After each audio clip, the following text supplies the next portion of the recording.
अस्सलाम वालेकुम व्यूअर्स, आप देख रहे हैं MYK स्पोर्ट्स और मैं हूं आपकी होस्ट अनहर मोइन। और पिछले कुछ अरसे से मोहम्मद शामी और इंजमामुल हक के दरमियान कुछ गर्मा गर्मी बहस जारी चल रही थी, जिसमें दोनों एक दूसरे पर कुछ इल्ज़ामात भी लगा रहे थे। जिसमें शामी का भी ये कहना था कि इंजमामुल हक ने से हमने ये बॉल ट्रैम्पिंग और फिक्सिंग जो है वो सीखी है, जिस पर इंजमामुल हक ने उन्हें एक शटअप कॉल भी दे दी।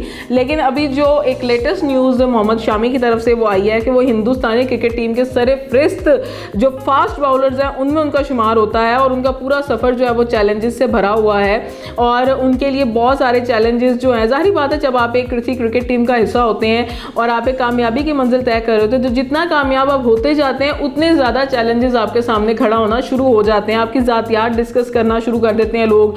और इसी दौरान अगर हम बात करें तो शामी की जो एलिया हसीन जहाँ थी, उन्होंने भी हंगामा खेज अलहदगी कर ली थी कि जी शामी जो है वो उनके ऊपर घरेलू तशद्दुद करते हैं, जो कि उनके लिए एक बहुत बड़ा के एक धचका था। उसके अलावा फिर उन पर मैच फिक्सिंग का इल्ज़ाम भी आ गया।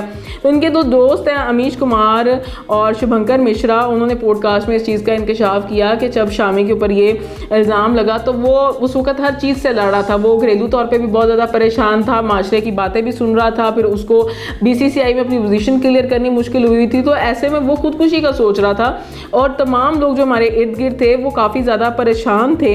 और जिस रात उसके ऊपर ये तहकीकात का आगाज़ हुआ तो वो बिल्कुल एक टूटे हुए इंसान की तरह था और उसका कहना ये था कि वो लाइफ में सब कुछ बर्दाश्त कर सकता है, लेकिन मुल्क के ख़िलाफ़ उसके ऊपर कोई इल्ज़ाम लगे ये वो बर्दाश्त नहीं कर सकता। वो मुल्क के लिए जो है वो एक मुहिब्बे वतन पर्सन है और वो कभी भी कोई ऐसा काम नहीं करेगा जिससे उसके मुल्क की जो शान है वो घटे और उसके ऊपर एक ऐसा इल्ज़ाम आए। तो उसने कहा कि वो तकरीबन उस रात अपने आप को ख़त्म कर देना चाहता था और सुबह का तकरीबन 4 बजे का वक्त था जब हमने उसको गैलरी में देखा और वो पूरी रात जागता रहा, पूरी रात खुद से लड़ता रहा, अपने जो इर्द गिर्द के माहौल है उनको मैनेज करने की कोशिश में लगा रहा। और यकीन माने कि हम सब समझ गए कि ये मोहम्मद शामी के कैरियर की सबसे लंबी रात है। आप कुछ सोचें कि एक तरफ इंसान अपने घरेलू मसाइल से लड़ रहा हो, दूसरी तरफ वो अपने जो क्रिकेट जो कि एक जुनून है जिसमें एक आपकी बेस होती है, एक आपका कैरियर है और दूसरा आपकी रेपुटेशन है, हर चीज़ जो है वो दाव पे लग जाए।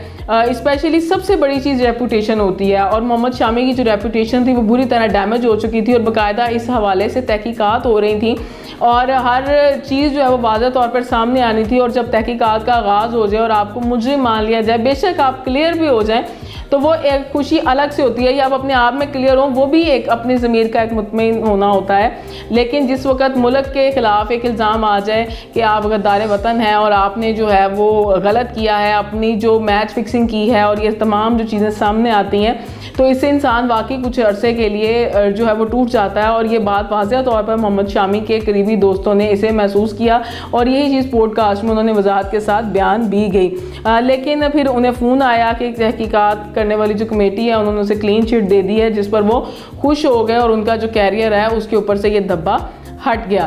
तो गर्मा गर्मी तो खैर जारी रहेगी पाकिस्तानी क्रिकेटर्स के दरमियान में और भारतीय क्रिकेटर्स के दरमियान में, और हर कोई जो है वो अपने हवाले से यस और नो या पॉजिटिव और नेगेटिव रिस्पांस देता रहेगा, क्योंकि ये तो चलेगा ही। बॉर्डर पार ये सब चीज़ें चलती रहती हैं और इसको हवा जो है वो मीडिया कुछ ज़्यादा ही दे देता है।